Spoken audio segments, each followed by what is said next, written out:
अस्सलाम वालेकुम वरहमतुल्लाहि ताला बरकातुहू। सारे लोगों को जुम्मा मुबारक हो। एक बच्चे ने सलातो सलाम पढ़ा है बंगाली ज़बान में। बहुत खूबसूरत सलाम है, आप समात फरमाएं। आपसे रहा ना जाएगा और बार बार सुनने की कोशिश करेंगे। तो आइए सलातो सलाम को आप और हम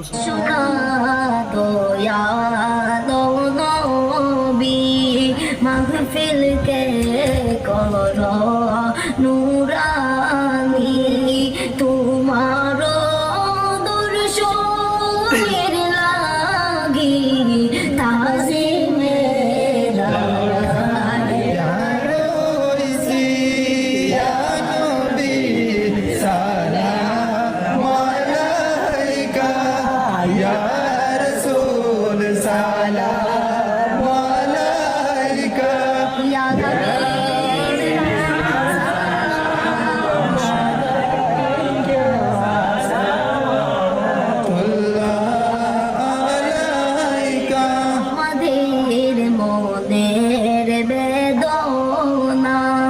শুনাইলে কেউ তো শুনি না, বুঝাইলে কেউ তো বুঝি না, বুঝেন গো সাহেব।